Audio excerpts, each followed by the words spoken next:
Hello friend, welcome back to learning with नाम channel. आज का जो सेशन है काफी इंपॉर्टेंट है क्योंकि आज हम बात करेंगे रेयॉन और एवं नायलॉन की। अगर बात की जाए तो ये चैप्टर कौन सा रहेगा यूथ कंपटीशन टाइम चैप्टर श्रृंखला का, तो ये चैप्टर है 20।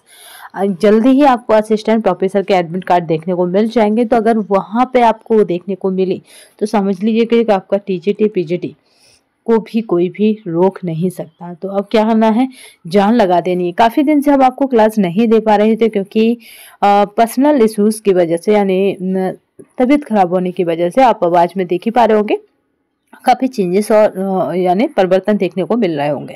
तो चलिए, आज का मोटिवेशन कोर्स जो आपको ऊर्जा बन रखेगा तथा औरों से बेहतर तथा अलग करने के लिए प्रेरित करता रहेगा। क्योंकि वैकेंसी कैसी है, ये ऊंट के मुंह में जीरे के समान है। तो आपको क्या करना है, लगातार अपने आप को मोटिवेट रखना है, जिससे कि आप अपनी तैयारी को धार दे सके। उसी धार को तेज करने के लिए हमने ये प्रयास किया है कि आपको यूथ कंपटीशन टाइम के ऑल चैप्टर करा दें। कुछ चैप्टर हम करा चुके हैं, इनका पीडीएफ हमारे टेलीग्राम पर मौजूद है, तो आप वहां से जाकर ज्वाइन करके ले सकते हैं। तो आज चैप्टर 20 है और ये आपको टेलीग्राम पर मिल जाएगा। तो चलिए यहाँ पे देख लेते हैं रेयॉन और नायलॉन की। एक हमने श्रृंखला दी थी जिसमें टाइपिंग मैटर था, तो वो आपको कैसा लगा ये भी बताइएगा। आज उसकी पीडीएफ मैं टेलीग्राम पर पोस्ट कर दूंगी और वहां से आप इसे ले सकेंगे, और साथ में शॉर्ट वीडियो के थ्रू आपको मैसेज कर दूंगी। क्योंकि कुछ फ्रेंड कह रहे थे कि आप क्या करें, जब भी कोई इम्पोर्टेंट कुछ भी कंटेंट डाला करें तो उसको हम लोगों को इन्फॉर्मेशन कर दिया करें। तो हम क्या करेंगे, शॉर्ट वीडियो के माध्यम से आपको बता देंगे कि ये वाला पीडीएफ आपको हमारे टेलीग्राम पर मौजूद मिल जाएगा। तो चलिए यहाँ पे देख लेते हैं। रेयॉन रेशो का व्यास निर्भर करता है, पहला क्वेश्चन है। तो रेयॉन रेशो का जो व्यास है वो किस पर निर्भर करता है, तो स्पिन लेट के छिद्रों पर, इस पर ये निर्भर करता है। ये कहाँ पे पूछा गया, तो आरपीएससी में पूछा गया। चलिए नेक्स्ट देखते हैं।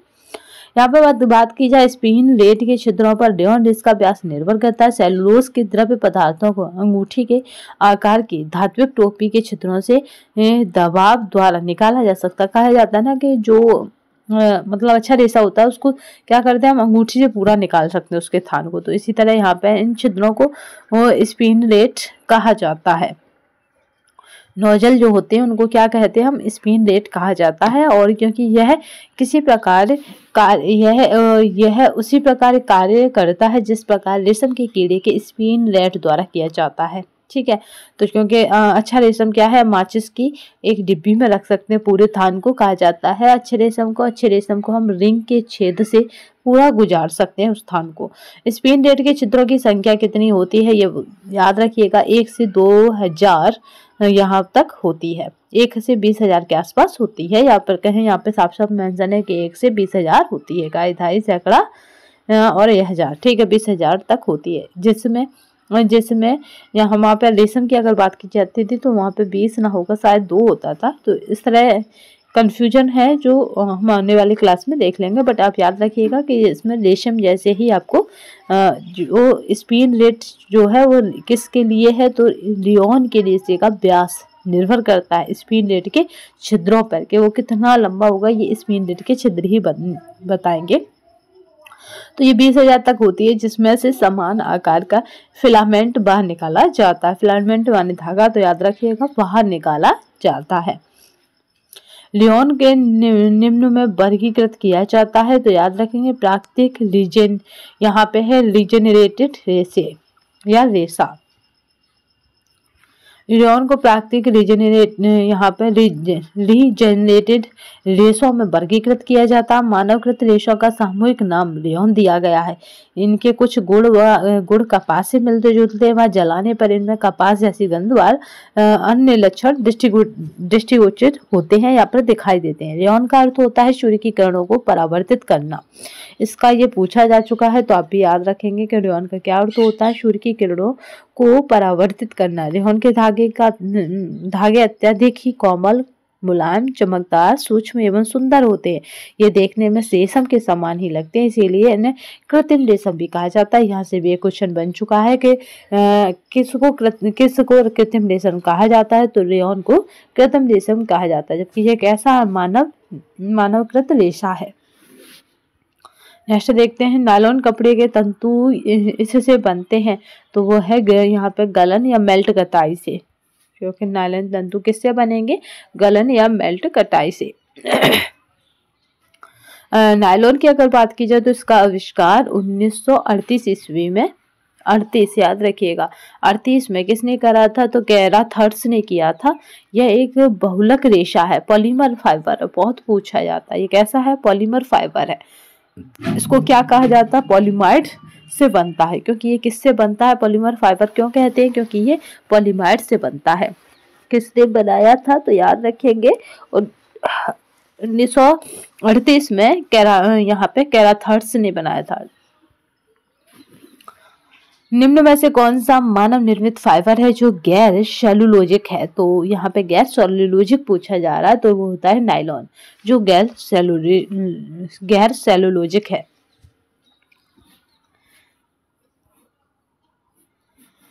चलिए यहाँ पे देख लेते हैं।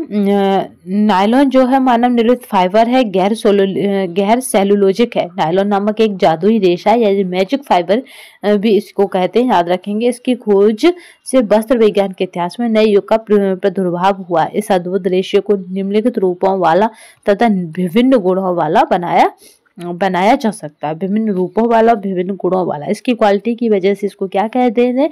मैजिक फाइबर कहा जाता है। नायलॉन को पूछा जा चुका क्वेश्चन कि किस रेशे को मैजिक फाइबर कहा जाता है? तो नायलॉन को। किस रेशे को किंग ऑफ द फाइबर कहा जाता है? तो याद रखेंगे रेशम को। किस रेशे को यहाँ पे क्वीन ऑफ द फाइबर कहा जाता है? तो रेशम हो जाएगा। किंग ऑफ द फाइबर की बात की जाए तो यहाँ पे आपका कपास हो जाता है, याद रखेंगे। रेशों का राजा कपास है, रानी रेशम है, और जादूगर या कहें जादू रेशा है या कहें मैजिक फाइबर है, इसी तरह से इसकी लैंग्वेज हिंदी में रख दी जाती है, तो वो आपका नायलॉन है। नेक्स्ट चलते हैं। यहाँ पे हेक्सा मिथाइलिन, यहाँ पे डाइयामाइन और यहाँ पे एडिपिक एसिड के पॉलीमर को क्या कहते हैं? तो ये हो जाता है नायलॉन कहा जाता है।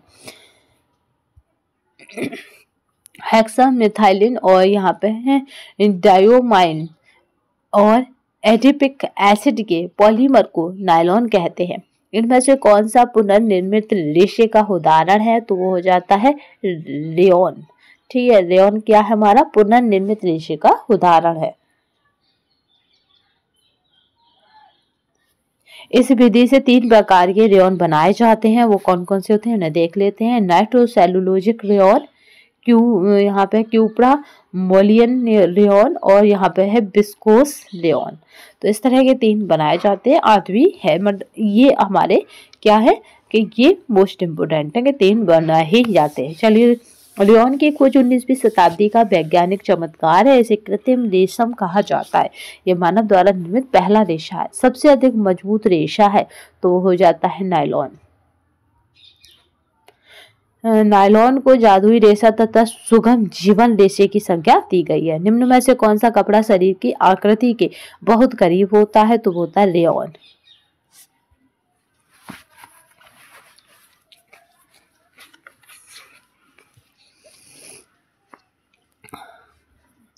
इसे कृत्रिम रेशा कहा जाता है या मानव द्वारा निर्मित पहला रेशा है। इसका उत्पादन स्रोत वनस्पति सेलुलोज है।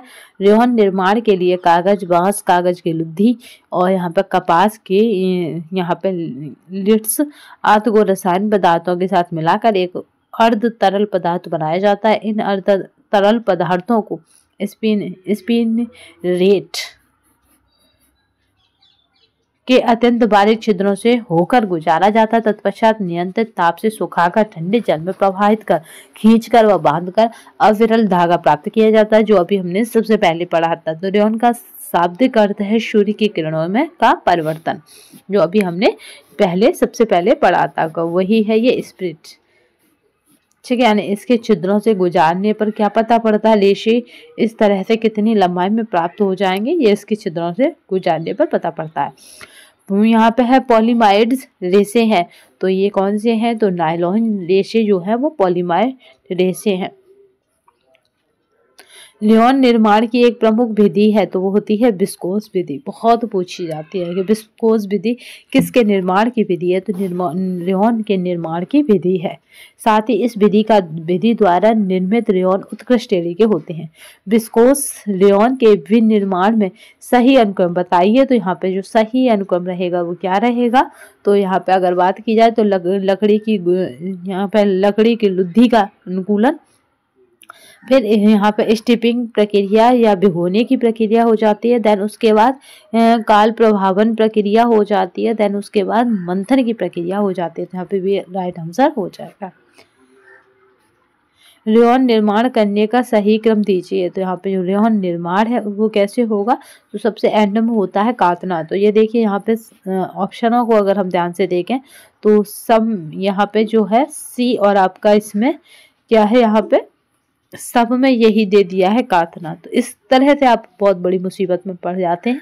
तो सबसे पहले क्या करते हैं, इसको डुमाते हैं। तो डुमाना 2 में है, यहाँ पे बी और डी में। फिर उसके बाद देन क्या करते हैं, टुकड़े करते हैं। तो टुकड़ा यहाँ नहीं है, यहाँ पे घोलना है। तो जो घोलना है वो प्रोसेस क्या है, वो अभी नहीं होता है। तो सब राइट आंसर क्या हो जाएगा, बी हो जाएगा। तो अब इसको देख लेते हैं। पहले डुमाना, फिर टुकड़े करना, टुकड़े करने के बाद देन एंजिंग करना, एंजिंग करने के बाद यहाँ पे जेंथेशन करना, और जेंथेशन करने के बाद घोलना, और घोलने के बाद देन होता है सबसे बाद में कातना। तो यहाँ पे देखिए डुमाना, यहाँ पे स्टिपिंग, और यहाँ पे श्रेडिंग और एंजिंग, और यहाँ पे जेनेंथेशन, और यहाँ पे घोलना यानी डिसॉल्विंग, और यहाँ पे स्पिनिंग। तो इस तरह से ये इसके राइट आंसर हो जाएंगे। ये कहाँ का है, तो अगर आप यूजीसी नेट इस बार का, यानी अगर आप यूजीसी नेट 2025 जून वाला, ठीक है, जून वाला देने को तैयार है, तो ये आपके लिए मोस्ट इम्पोर्टेंट, आप स्क्रीनशॉट ले सकते हैं। आपको हर एक रेसे निर्माण की प्रक्रिया पता होना चाहिए, वहां से आपको 3 से 5 क्वेश्चन मिल जाते हैं। ये पीडीएफ मैं आपको टेलीग्राम पे पोस्ट कर दूंगी, और भी शॉर्ट वीडियो के माध्यम से बता दूंगी कि मैं कौन कौन से पीडीएफ वहां पे पोस्ट करने वाली हूँ। रेयॉन के पोशाक में क्रमित रूप से सिकुड़न होती रहती है, और ये अतः इन पोशाकों को सुखाने तथा इस्त्री करने में सावधानी बरतनी चाहिए। ये बिल्कुल राइट है। तो यहाँ पे जो राइट आंसर हो जाएगा वो तो क्या हो जाएगा, ये दोनों सही है। चलिए यहाँ पे देखते हैं। रेयॉन की खोज 19वीं शताब्दी का वैज्ञानिक चमत्कार, इसे कृत्रिम रेशम कहा जाता है। ये मानव द्वारा निर्मित पहला रेशा है जिसका उत्पादन स्रोत वनस्पति सेलुलोज है। रेयॉन की पोशाकों में क्रमित रूप से सिकुड़न उसके रेशों यानी धागों के कारण होती रहती है, इसीलिए इनका विशेष ध्यान हर समय रखना पड़ता है। पोशाक को सुखाने तथा इस्त्री करते समय अत्यधिक ध्यान रखना पड़ता है ताकि पोशाक काफी दिनों तक सुंदर रह सके। लेंटिंग की प्रक्रिया किस रेशे के निर्माण में उपयोगी है, तो यहाँ पे है रेयॉन के निर्माण में उपयोगी है। नीटिंग की प्रक्रिया रेयॉन के निर्माण में उपयोगी है। इस प्रक्रिया में सेलुलोज की चादरों को कास्टिक सोडा में डुबोकर 50 घंटे तक गलाने की प्रक्रिया की जाती है। नीटिंग का सामान्य अर्थ होता है गलाना या सड़ाना। बहुत पूछा जाता, मोस्ट इम्पोर्टेंट है कि नीटिंग का अर्थ क्या होता है। जब क्वेश्चन की क्या करना, नेचर थोड़ी टफ करनी हो, इस बार टफ बनेगा ही बनेगा क्योंकि वैकेंसी ना के बराबर है। चलिए, नाइट्रोसेलुलोज रेयॉन के निर्माण करता है, तो ये कौन है, तो प्रोफेसर जॉर्ज एडमर्स कौन है यहाँ पे। नाइट्रोसेलुलोज रेयॉन के निर्माता कौन है, तो प्रोफेसर जॉर्ज यहाँ पे एडमर्स हैं, याद रखिएगा। अभी हमने किसके निर्माता पढ़े थे उसमें, तो वहाँ पे तो वो किसके थे, तो याद रखेंगे। अभी कमेंट बॉक्स में आप बताइए जल्दी फास्ट। तो यहाँ पे देखिए सेलुलोज पढ़ा था और उसके हमने निर्माता पढ़े थे, डॉक्टर थे। और यहाँ पे अब हम किसके निर्माता पढ़ रहे हैं, तो वो रेयॉन के निर्माता पढ़ रहे हैं, हिलेरी डी कार्बोनेट, ठीक है। तो इनको क्या कहा जाता है, तो इन्होंने नाइट्रोसेलुलोज से प्रथम मानव निर्मित रेशा बनाया, इसीलिए इनको फादर ऑफ रेयॉन कहा जाता है। पूछा जा चुका है कि फादर ऑफ रेयॉन किसे कहा जाता है, तो आप याद रखेंगे कि फादर ऑफ रेयॉन किसे कहा जाएगा, तो यहाँ पे डी कार्बोनेट को कहा जाता है। रेयॉन रेशे के निर्माण में कच्चे पदार्थ के रूप में प्रयोग किया जाता है, तो वो है कपास और बांस। इसको कच्चे पदार्थ के रूप में प्रयोग किया जाता है। यानी हमें रेयॉन का जब निर्माण करेंगे तो हमें कपास और बांस चाहिएगा। रेयॉन रेशे के निर्माण में कच्ची सामग्री के रूप में बांस की लुगदी यानी गोंद, रोल, कपास की पट्टियां आदि इस्तेमाल किए जाते हैं। रेयॉन एक कृत्रिम तंतु है, तो यानी इसको हम कृत्रिम रेशा कहेंगे, परंतु इसका निर्माण मुख्य रूप से वनस्पति जगत से प्राप्त होने वाली कच्ची सामग्रियों से ही तैयार होता है। निम्न में से कौन सा मानव निर्मित तंतु है? तो अब ये देखिए, यहाँ पे हेम्प है, सिल्क है, लिनन है और रेयॉन है। तो आपका पता का राइट आंसर क्या हो जाएगा? रेयॉन हो जाएगा।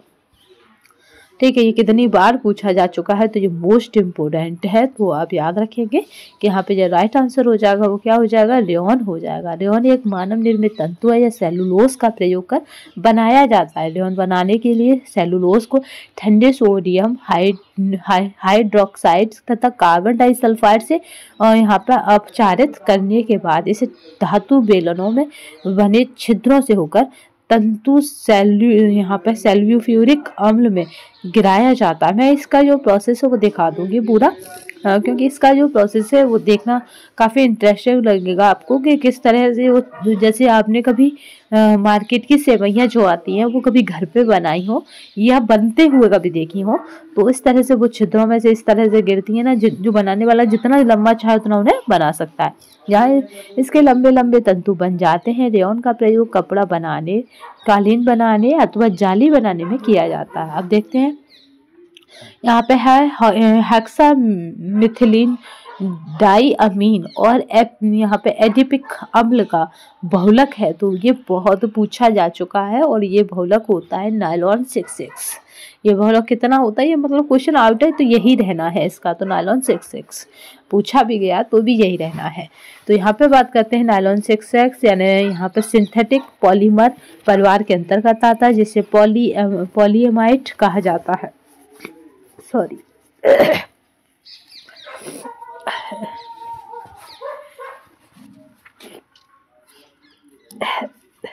चलिए, ये क्या है?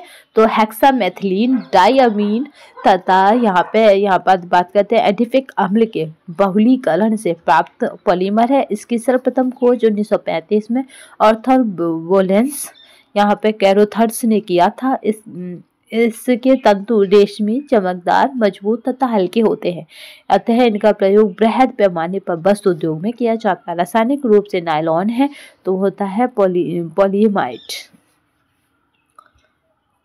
रसायन रूप से नायलॉन पॉलीमाइड है। पॉलीमाइड रेशे का उदाहरण है। नायलॉन ऐसे छोटे कार्बनिक अणुओं के बहुलीकीकरण प्रक्रिया द्वारा बनाया जाता है। नायलॉन मानव द्वारा संश्लेषित किया गया पहला रेशा था, जिसका निर्माण सर्वप्रथम सन 1935 में किया गया था। व्यापारिक उत्पादक यानी 1939 यहाँ पे ईस्वी में शुरू हुआ। नायलॉन का उपयोग मछली पकड़ने वाले जालों में, पैराशूट के कपड़ों में, टायर में, दांत ब्रश में और पर्वतारोहण के लिए रस्सी बनाने में प्रयोग किया जाता है। बस इतना पूछा जाता है, पर्वतारोहण के लिए रस्सी बनाने में प्रयुक्त रेशा है, तो याद रखेंगे वो हो जाएगा नायलॉन।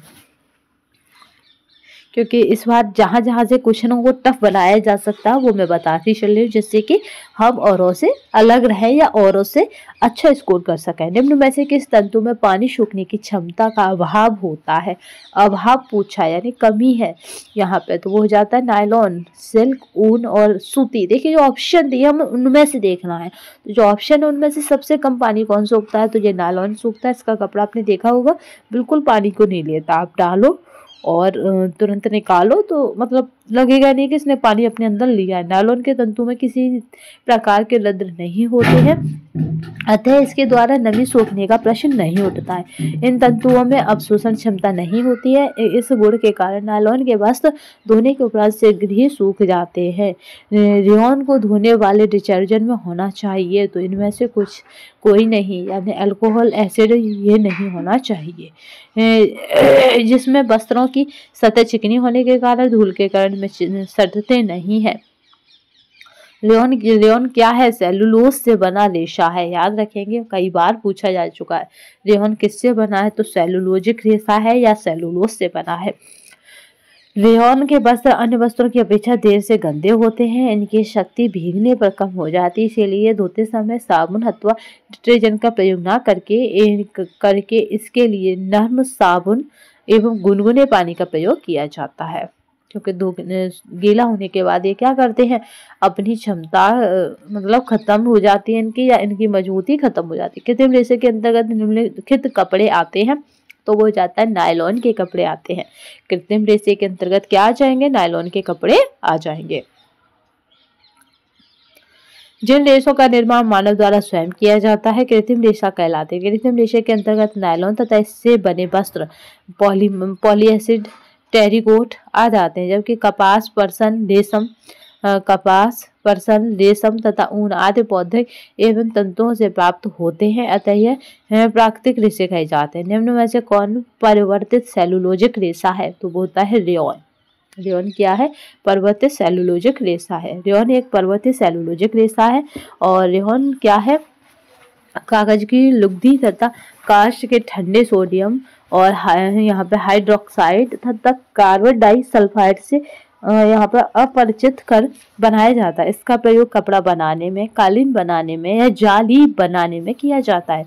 नायलॉन तंतु की विशेषता है, तो इनमें से सभी चमक, तनाव, सामर्थ्य और प्रत्यास्थता, ठीक है, नायलॉन की ये सभी विशेषताएं। नायलॉन एक सिंथेटिक यहाँ पर थर्मोप्लास्टिक पॉलीएमाइड तंतु है, जिसका क्या है, आप याद रखेंगे कि ये क्या है, CONH2 है तंतु है। सन 1935 में निर्मित किया गया है। ये एक मानव संश्लेषित किया गया पहला रेशा है। यह काफी चमकीला, तनाव, सामर्थ्य तथा प्रत्यास्थ तंतु है। इसका प्रयोग जाल, पैराशूट की रस्सी, ब्रुश आदि बनाने में किया जाता है। रेयॉन का इतिहास सर्वप्रथम किसने तैयार किया था, तो वह है मोस्ट इम्पोर्टेंट है कार्डोनेट, पूछा जा चुका है, डी कार्डोनेट, ठीक है, पूरा ना याद रहे, काउंट हिलेरी डी कार्डोनेट इन्होंने इसको तैयार किया था।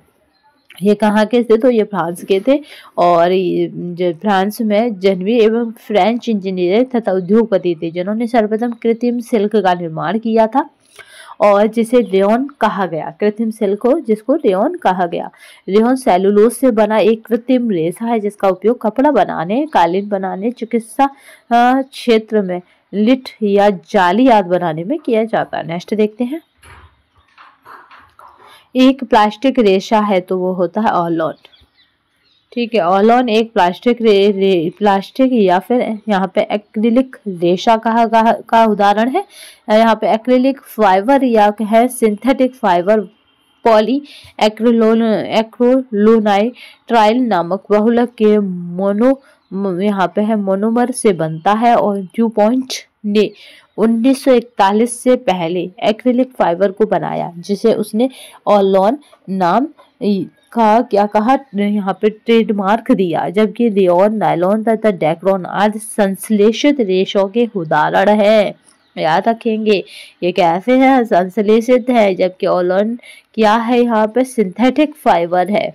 जब पॉली एक्रोलाइट्राइल है नामक बहुलक के मोनोमर से बनते हैं, ठीक है।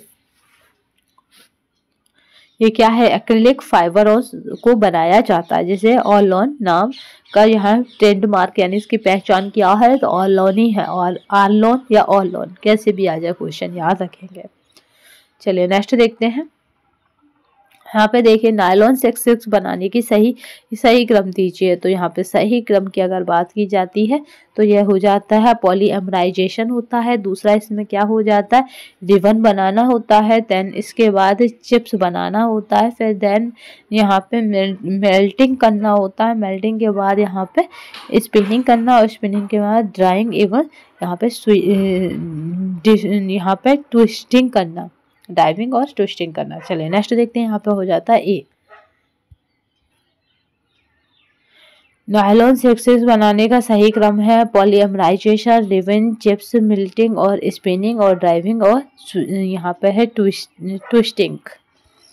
खनिज रेशे तथा ताप सुनव्य रेशे एवं पॉलिस्टर रेशे। तो यहाँ पे निम्नलिखित में से कौन सा संघनन बहुलक के उदाहरण है? तो यहाँ पे जो राइट आंसर हो जाएगा वो हो जाएगा यहाँ पे पॉलिस्टर और यहाँ पे नायलॉन। ये क्या है? तो यहाँ पे राइट आंसर हो जाएगा डी।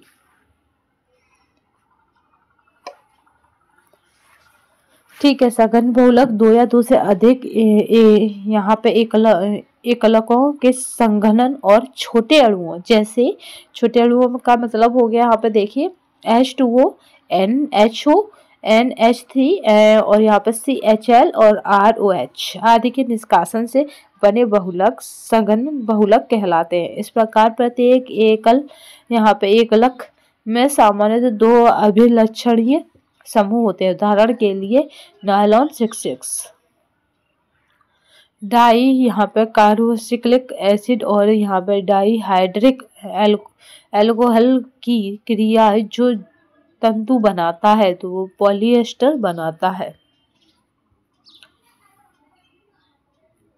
अगर बात की जाए पॉलिएस्टर धागे के 3 प्रकार होते हैं, फिलामेंट, टेक्सचर और स्पंज धागा।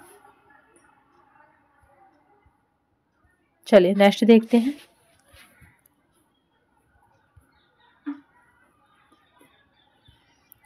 डाई यहाँ पे याद रखिएगा कार्बोक्सिलिक एसिड और यहाँ पे डाईहाइड्रिक एल्कोहल की प्रक्रिया से पॉलिएस्टर तंतु बनता है। पॉलिएस्टर तंतु लंबी श्रृंखला वाले पॉलीमर होते हैं। पॉलिएस्टर धागे 3 प्रकार के होते हैं, फिलामेंट, टेक्सचर, स्पंज धागा।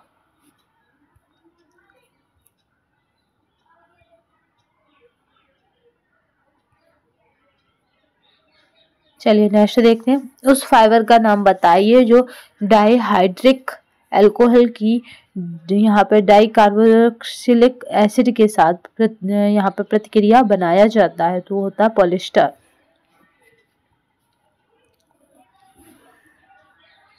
ऑर्लोन के निर्माण के लिए निम्न में से कौन सा कच्चा माल के रूप में प्रयोग किया जाता है? तो ऑर्लोन के याद रखिएगा कच्चे माल के रूप में यहाँ पे एक्रोलोसाइट्राइल जो है वो कच्चे माल के रूप में प्रयोग किया जाता है। यही कहाँ का? GIC का है। तो ऑर्लोन के निर्माण में एक्रोलोसाइट्राइल का प्रयोग कच्चा माल के रूप में किया जाता है। ऑर्लोन यानी ऑर्लोन को हम इंग्लिश में किस तरह से लिखेंगे? इस तरह से लिखेंगे। एक एक्रिलिक रेशा है, यह भी एक संश्लेषित पॉलीमर रेशा है यानी सिंथेटिक पॉलीमर है जो एक काफी जटिल रासायनिक प्रक्रिया के फलस्वरूप बनता है। ऑर्लोन की आणविक संरचना में पॉलीमर की एक लंबी श्रृंखला यानी चेन होती है। इसमें 85% एक्रोलोनाइट्रिक होता है। इसमें कार्बन, हाइड्रोजन, ऑक्सीजन व नाइट्रोजन के अणु पाए जाते हैं। पॉलिएस्टर कपड़े की पॉलीमराइजेशन की डिग्री निम्नलिखित के बीच होती है। तो यहाँ पे जो होती है 115 से 140 के बीच होती है। याद रखिएगा पॉलीमराइजेशन की जो डिग्री है वो पूछी गई है। पेट्रोलियम ही पॉलिएस्टर रेशे के उत्पादन में कच्ची सामग्री यानी रॉ मटेरियल के रूप में प्रयोग की जाती है। पॉलिएस्टर एक मजबूत रेशा होता है। इसमें यहाँ पे कड़न यानी सामर्थ्य उच्च रहती है। इसकी प्रत्यास्थता श्रेष्ठ रहती है। प्रतिस्कंदता भी अच्छी रहती है। एस्बेस्टस के तंतु होते हैं तो ये कैसे होते हैं? तो ये खनिज तंतु होते हैं। सोना, चांदी ये इसी के अंतर्गत आ जाते हैं। एस्बेस्टस यानी खनिज तंतु होते हैं। ये तंतु ताप के कुचालक होते हैं। इनसे अग्निरोधक वस्त्र तैयार किए जाते हैं। इन तंतुओं पर ना तो किसी अम्ल का प्रतिकूल प्रभाव पड़ता है ना ही जंग ही लगती है। इसीलिए क्या है, राजा महाराजाओं की पोशाकों में इनका प्रयोग होता था। अब हम क्या करते हैं, अग्निरोधक वस्त्र इसी से तैयार करते हैं, एस्बेस्टस रेशे से। तंतु जिसकी पानी सोखने की क्षमता कम होती है तो यहाँ पे जो होता है वो हो जाएगा नायलॉन जो है, इसकी पानी सोखने की क्षमता कम होती है। नायलॉन बहुत अधिक आर्द्रता को अवशोषित नहीं कर पाता है। नायलॉन से बने वस्तु पूरी तरह से गीले नहीं होते हैं।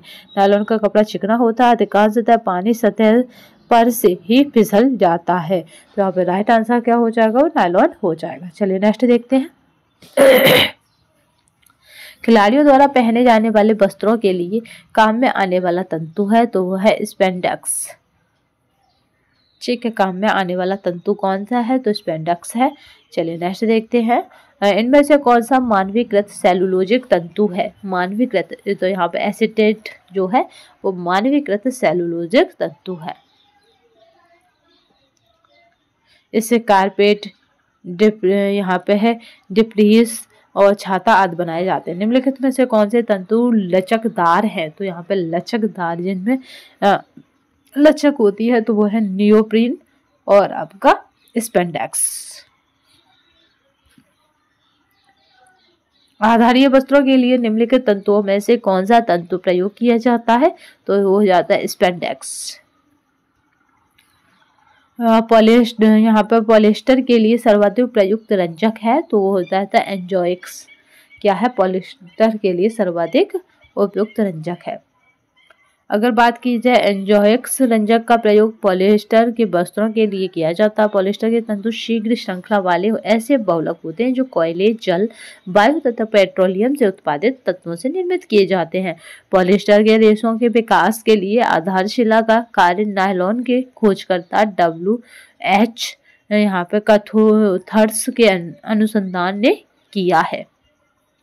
पॉलिएस्टर रेशे की पहचान करने के लिए नायलॉन तथा एक्रिलिक की उपस्थिति में उसे गर्म फिनॉल तथा साद्र यहाँ पे निट्रिक एसिड में घोलकर निकालना आवश्यक है।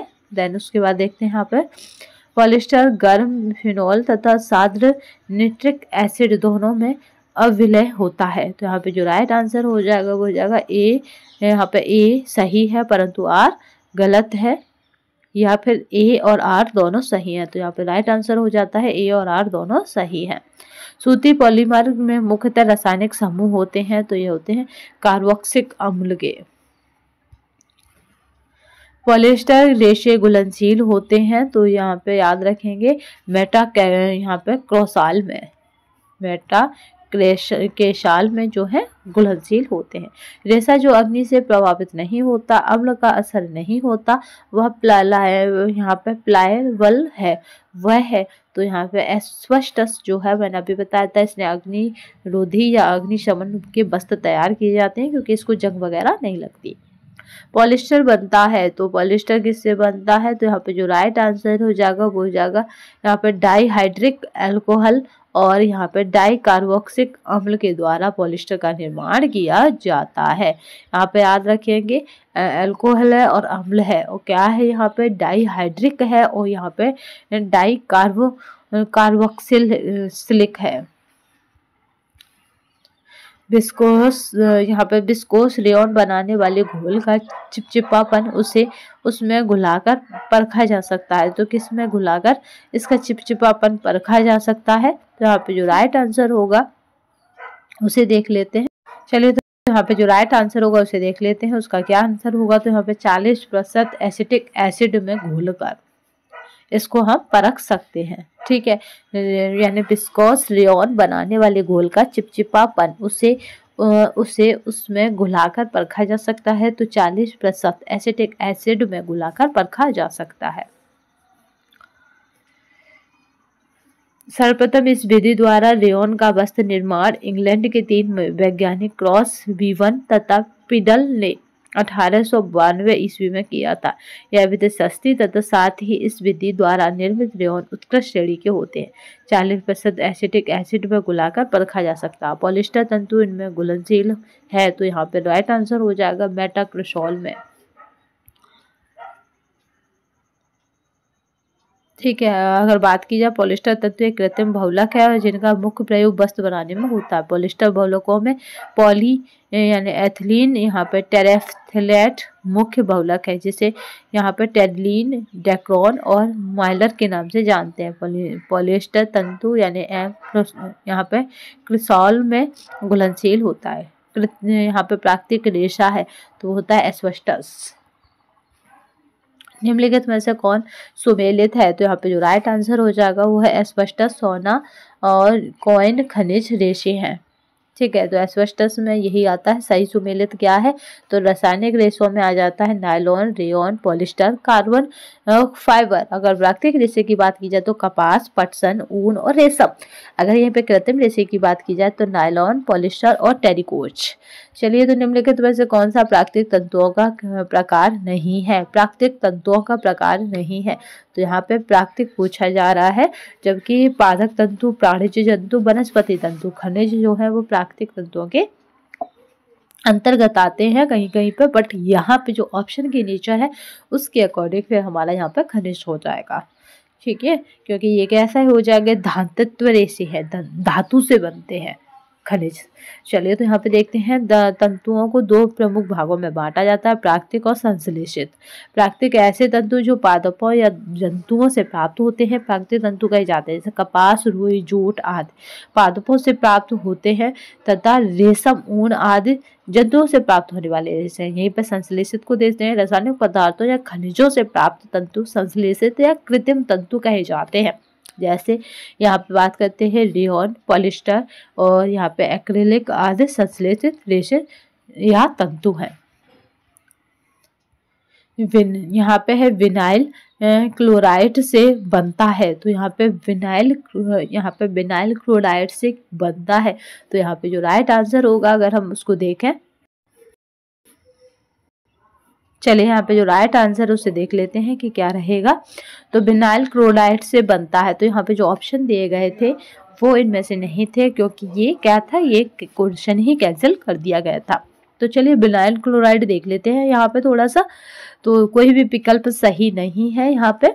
और यहाँ पे टेरिलीन, एथिलीन और ग्लाइकोल और यहाँ पर टेरिपिथेलिक एसिड जो कि पेट्रोलियम से प्राप्त होता है तथा सिंथेटिक पॉलिएस्टर फाइबर है। अमेरिका में यह डैक्रोन के नाम से बाजारों में आया है। ऑलोन एक क्या है, एक सिंथेटिक फाइबर है जो वाइनिल साइनाइड से संश्लेषित किया जाता है। इसे एक्रिलिक भी कहते हैं, जबकि नायलॉन पॉलीएमाइड रेशे का उदाहरण है। इसे मानव द्वारा संश्लेषित प्रथम रेशा माना जाता है। कीड़ों तथा फफूंदी से निम्नलिखित में से कौन सबसे कम प्रभावित होता है? तो वह है संश्लेषित तंतु। निम्नलिखित में से कौन सा अग्नि प्रतिरोधी वस्त्र है? तो यहाँ पे आ जाता है स्पेंडेक्स। स्पेंडेक्स जो है वो क्या है, अग्नि प्रतिरोधी वस्त्र है। निम्नलिखित में से टेक्सटाइल तंतुओं में से सबसे कम विशिष्ट गुरुत्व किसका है? तो यहाँ पे जो बात आ जाती है वो है एल्कोपिन की क्या है ये विशिष्ट गुरुत्व किसका है? तो यहाँ पे याद रखेंगे एल्कोपिन का है। ये कहाँ आया है? तो ये उत्तराखंड आपका असिस्टेंट प्रोफेसर में आया है। कम विशिष्ट गुरुत्व एल्कोपिन होता है। निम्नलिखित में से खनिज तंतु कौन सा है? तो वो हो जाता है एस्बेस्टस। निम्नलिखित में से कौन सा तंतु हाइड्रोफिलिक नहीं है? तो वो हो जाएगा यहाँ पे राइट आंसर, तो वो हो जाएगा एसीटेट। आज हमने अपनी श्रृंखला कंप्लीट कर ली। कौन सी? तो चैप्टर नंबर 20 को हमने कंप्लीट कर लिया है। और ये चैप्टर नंबर 20 आपको हमारे टेलीग्राम तथा व्हाट्सएप दोनों पर अवेलेबल रह जाएगा। इसका नाम क्या था? रेयॉन और नायलॉन। तो जितने क्वेश्चन रेयॉन और नायलॉन से यहाँ पे बन सकते थे वो सभी बन गए। अगर आप चाहें तो ये वाला PDF एक बार टेलीग्राम से निकाल कर रीड करें और एक हमारे इसकी वीडियो देखें। उसके बाद क्या है कि यहाँ से जितने भी क्वेश्चन बनेंगे आप उन सबको कर लेंगे, क्योंकि इतने क्वेश्चन केवल एक ही दो ही टॉपिकों से, रेयॉन और नायलॉन से, आपको एक साथ एक ही जगह देखने को मिल रहा है, तो काफ़ी इंपॉर्टेंट हो जाते हैं। चलिए तो मैं अभी शॉर्ट वीडियो के माध्यम से आपको बता दूंगी कि मैं नोट्स जो मैंने एक टाइपिंग वाली जो आपको क्लास दी थी उसके नोट्स में आज डालने वाली हूँ। तो ये भी और साथ में इसके भी नोट्स मैं टेलीग्राम पे डाल दूँगी, तो आप लोग टेलीग्राम से वो नोट्स ले सकते हैं। तो आज की श्रृंखला में बस इतना ही। नेक्स्ट सेशन में फिर मिलेंगे, तब तक के लिए धन्यवाद। वंदे मातरम, जय हिंद।